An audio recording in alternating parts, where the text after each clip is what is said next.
sekali bisa berjumpa bersama di podcast Bilik Sejahtera. Dan tentu kali ini saya tetap ditemani oleh para hambanya yang ganteng dan cantik-cantik. Cantiknya ke saya. Gimana kabarnya Pak Warno? Puji Tuhan, baik-baik. Puji Tuhan. Bekasi juga harapan juga saya sehat. Mbak Mimi? Oh, ada yang bertanya. Iyalah. Biasanya saya terabaikan karena udah kelihatan sehat ini. Kelihatan makmur ya. Iya, puji Tuhan kita semua dalam keadaan baik.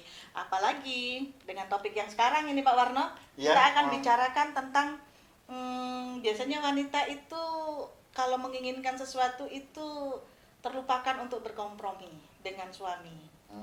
Padahal ini masalahnya bisa jadi konflik ini ya, karena mengganggu stabilitas keuangan dalam rumah tangga. Iya. Stabilitas. Biasanya gimana nih kalau di rumah Pak? Kalau Adakah kompromi-kompromi yang ada standar ini harus nggak apa-apa, nih kalau ini nggak apa-apa beli sendiri gitu? ya kalau kami keluarga kami ya suami istri ini biasanya kalau mau beli barang gitu ya kalau beli barang biasanya kita sudah menganggarkan dulu. Istilahnya hitung-hitungan dulu. Ya betul. Duitnya ada enggak? Kan begitu. Nah, jadi kalau kita beli sesuatu kita ada kompromi, artinya kita juga enggak mau kemauan saya sendiri, tapi kemauan juga istri. Ya. Jadi saling mengerti lah.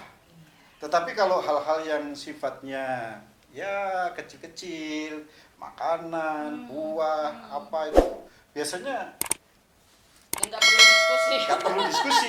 Tapi ada juga, oh hari ini kita beli pisang, oh hari ini kita beli apa gitu. Ada. Tapi ada hal-hal yang misalnya kebutuhan saya nggak usah kadang-kadang kebutuhan yang nggak usah terlalu besar ya, yang bisa cukup. Ya. Biasanya langsung beli gitu aja. Tapi kan biasanya perempuan itu lebih kepada konsumtif. Wah, Waduh. hedon. Nggak usah jauh-jauh deh, saya sendiri. Kalau pengen sesuatu, udah ngincer dari yang bulan lalu, bulan ini, jadi kita ngeposkan. Tapi ada yang langsung hari itu juga seneng, langsung pesan sembunyi-sembunyi. Gimana Bu Kasih? Pernah nggak sembunyi-sembunyi dari para suaminya? Iya, kebetulan memang kalau dalam keluarga setiap kali gajian itu kita sudah pos-poskan lah, sudah sisihkan apa saja pengeluaran kita selama 1 bulan ke depan gitu kan. Tapi memang antara saya dan suami memang yang paling suka belanja justru suami gitu. Oh, kebalikannya Iya, justru suami. Jadi kadang-kadang dia akan belanja di luar dari yang kita sudah tentukan dalam bulan itu.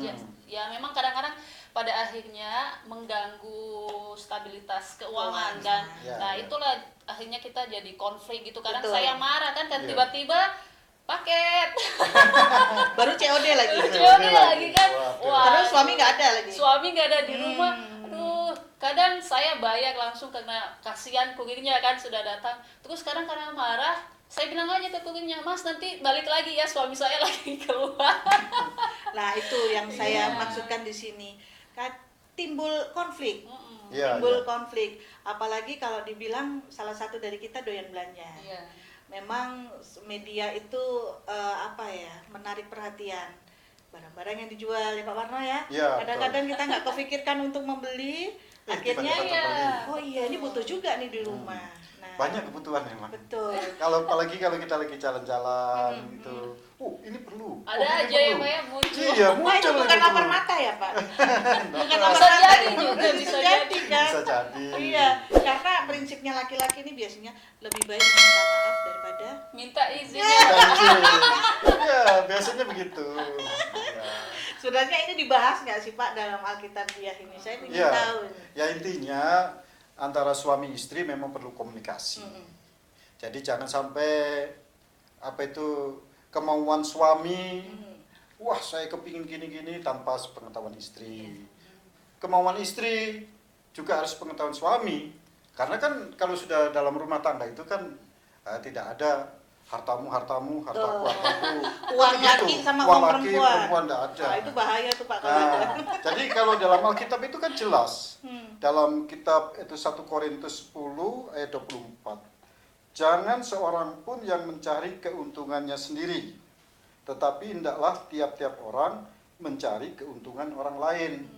Orang lain aja harus diperhitungkan, apalagi suami dan istrinya sendiri kan. Jadi kaitan dengan keluarga ini, komunikasi itu sangat penting sehingga tidak menimbulkan huru-hara. Betul sekali. Seperti apa yang dikatakan oleh Pak Warno, bahwa diskusikanlah sekecil apapun kepada pasangan Anda sehingga kita bisa meminimalis yang namanya konflik. Terus tetap di Bilik Sejahtera.